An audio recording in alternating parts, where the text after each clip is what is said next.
E aí, grande YouTube, grande meu canal, mano, como que vocês estão? Tá todo mundo bem? Todo mundo tranquilo? Hoje a gente vai falar de Jorge Wilstermann, 1, São Paulo 3, um mistão do São Paulo, consegue ir até a Bolívia e ganhar do Jorge Wilstermann, né?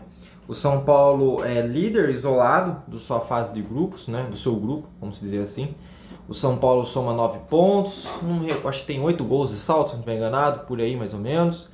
E o São Paulo vai praticamente encaminhando sua classificação para as oitavas de final da Sul-Americana. Como todo mundo sabe, o grupo ali, os grupos da Sul-Americana só passa um de cada grupo, porque depois nas oitavas entram os terceiros colocados da fase de grupos da Libertadores, que são desclassificados da Libertadores, né?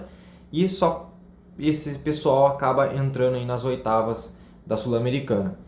O São Paulo ontem fez um jogo que praticamente era para se considerar como fácil para o São Paulo. O Jorge Wilstermann não vive um bom momento na Bolívia, não é um time muito qualificado.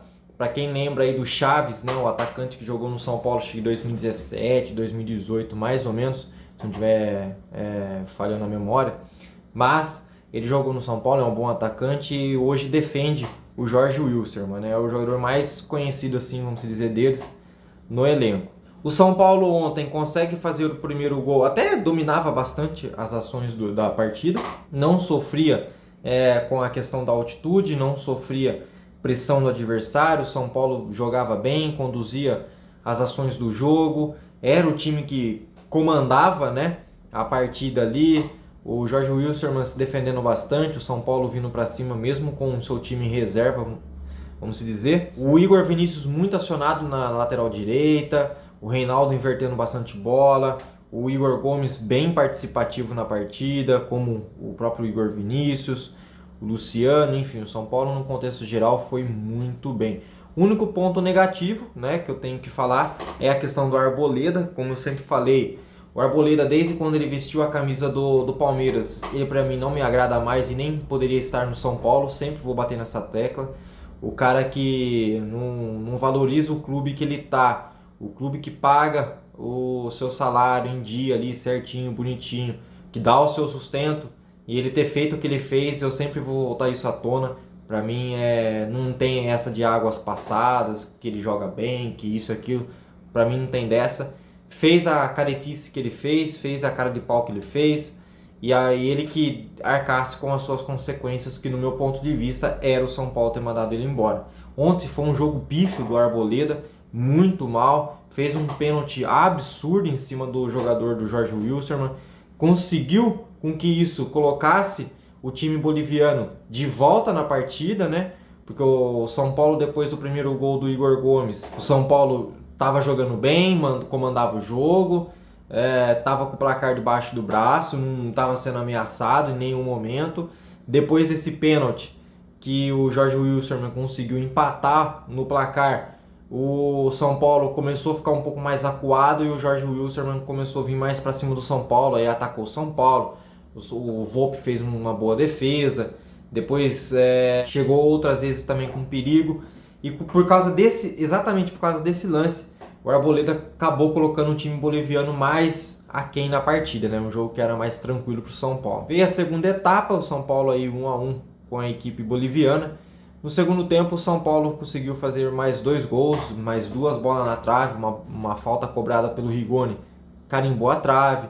Depois o Rigoni deu um passe pro Marquinhos, o Marquinhos carimbou a trave, até que veio o pênalti em cima do Éder, né?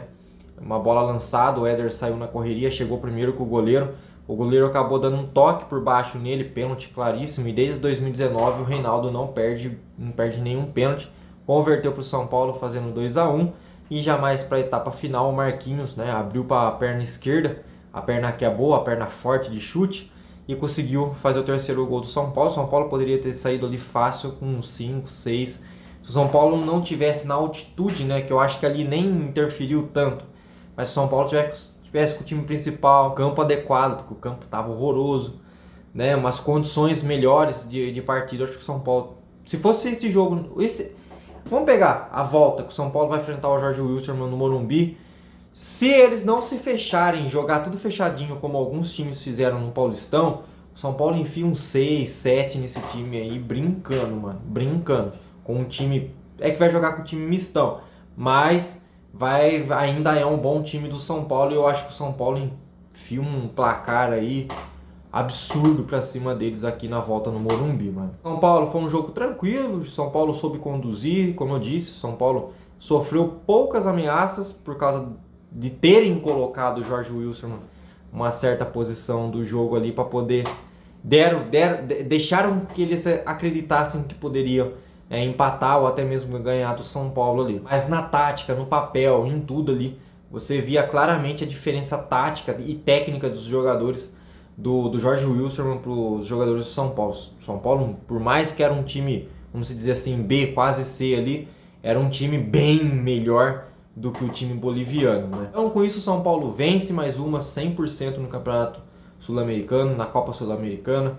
O São Paulo não titubeia, joga para frente, vai atrás dos gols. Depois o Rafinha também entrou, o Rigoni entrou bem na partida, podia ter feito um gol, teve um lance lá que os caras zoou bastante ele, foi uma bola alçada no meio da área. Era só ele fazer o domínio, ele dominou todo torto, todo errado ali. E era a chance dele fazer o gol, né? E ele não conseguiu fazer. Mas é isso, São Paulo 3-1 para cima do Jorge Wilstermann. Vamos enfrentar agora a equipe do Santos, depois a equipe do Everton, né? Lá na, acho que Venezuela, se não estiver enganado. E depois a gente enfrenta o Fortaleza fora de casa. Ou seja, a gente joga agora no Morumbi segunda-feira e depois fazemos 2 jogos ou até mesmo 3 jogos, né? Porque o jogo de volta da Copa do Brasil contra o Juventude, o São Paulo não vai poder jogar no Morumbi por causa do show do Metallica e passa o jogo para a Arena Barueri. Então o São Paulo vai ficar um tempinho distante aí da sua casa, né? Mas contamos com o apoio dos torcedores, que é o fundamental, né, velho? E tomara que o time jogue bem segunda-feira no Clássico contra a equipe do Santos para poder emplacar uma sequência de vitórias aí e começar a respirar voos mais altos, principalmente na temporada, principalmente no Brasileiro e principalmente também na Copa Sul-Americana. Eu não vejo o São Paulo focando tanto na Copa do Brasil. Eu vejo o São Paulo focando mais no Brasileiro, o segundo plano a Sul-Americana e o terceiro plano ali seria a Copa do Brasil. É esse o que eu acho do São Paulo hoje. Mas enfim, o jogo do São Paulo foi esse. São Paulo 3-1 para cima do Jorge Wilstermann. Quem gostou, deixa o like, se inscreve no canal. Tamo junto, valeu, falou e fui!